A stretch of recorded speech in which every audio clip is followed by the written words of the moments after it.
houses have been rebuilt, while we have about 6 different estates now in Maiduguri, where more than 2,500 houses have been built in 5 estates, and these are verifiable. So, well, it is true that to Governor Kashim Shettima, he has not met the expectation that he had set for himself when he came in, possibly because of the Boko Haram insurgency.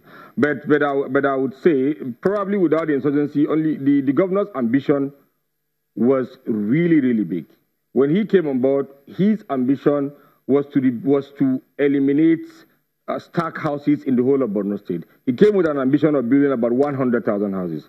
It looked impossible, but that was what he had set in mind. Unfortunately, the Boko Haram crisis came in, but so much has been done in terms of houses, and I think, just like the architect said, a lot of houses, because part of I remember that the former vice president, Namadi Sambo, laid foundation for some of our housing projects, and he was quite inspired. I remember, to quote him, he said he was encouraged that as an architect who was conversant with happenings in Borno, he had come to realize that most of the raw materials were being sourced from Borno State.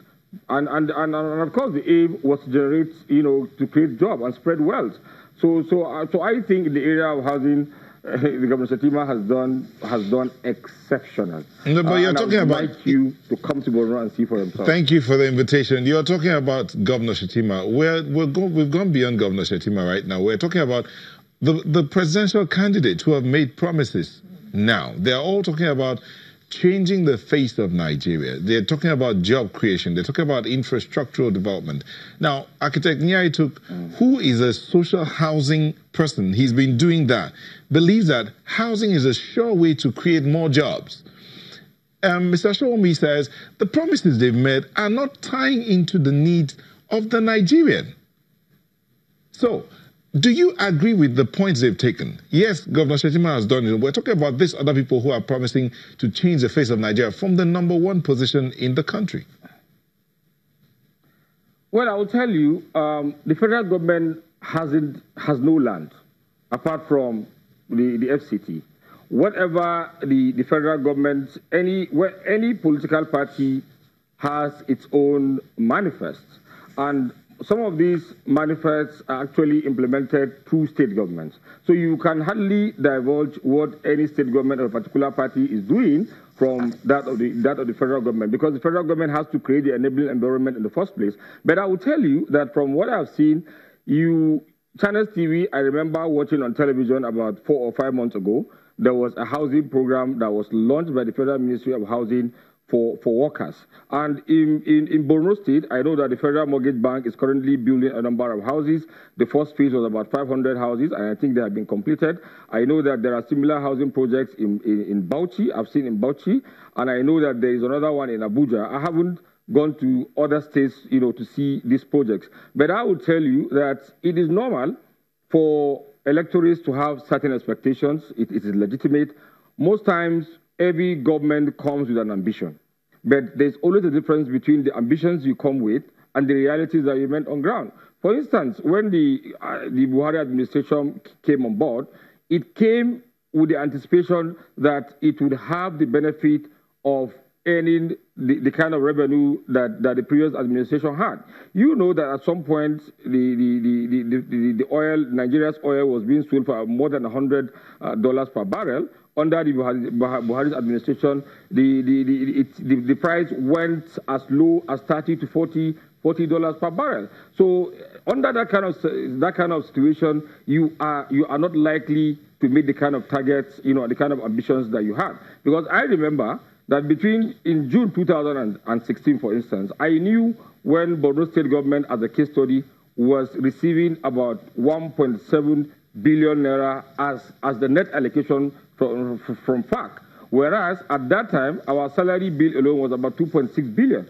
The governor had to use other means to ensure that salaries were paid, because unlike other states who had the liberty not to pay salaries, we couldn't afford that because the salary was the mainstay of Borno's economy. So the governor had made a promise that he would ensure that at no point would workers in Borno State never get their salaries, but he had to. Sorry, I'm digressing a bit, but the bottom line that I'm saying is that most governments come with certain ambitions, but realities alter these ambitions. Now, let me take you away from housing for a bit, because one of the main points that the APC is talking about is ease of doing business.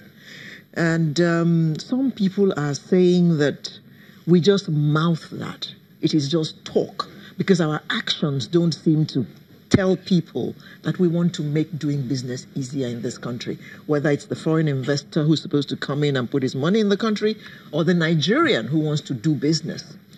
I don't know if you read last week, well, in the course of the week, the British former minister wrote a damning report about doing business in Nigeria.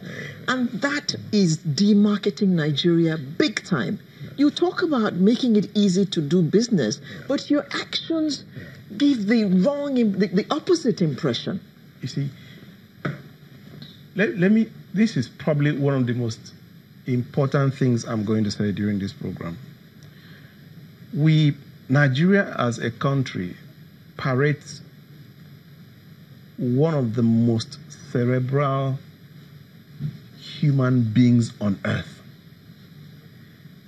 I've been around the world, and there's no country that I've gone to that I did not see Nigerians excelling at the highest point in every country. And in every field. And in every field. But we come to our country and two problems come out. A major disconnect between the people and governance. A major disconnect. What do I mean by that? We have failed to see that politics to the politician is not what we expect. We are expecting a dog to meow or a cat to bark, and it's not going to happen. What stops us from sitting down and asking ourselves two fundamental questions? Number one, this man that I've called for the interview, what's his priority? If Etok has come here to talk about housing, and you want to talk about general agenda, no matter the question you ask him, he's going to get back to housing, because that's what he's here for.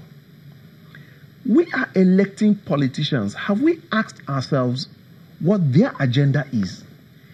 They are not here for governance. That's not what they are here for. Nobody is going to bring out 5 billion, 10 billion to serve you. It just doesn't make sense. Nobody will do that. Nobody will do that. And if there's that level of desperation, they are entitled to their ambition. Question number one is, what is expected of us? Fella comes out, you say, oh, he has no capacity. Kingsley comes out, oh, he's from the southeast. Obi comes out, oh, she is a lady.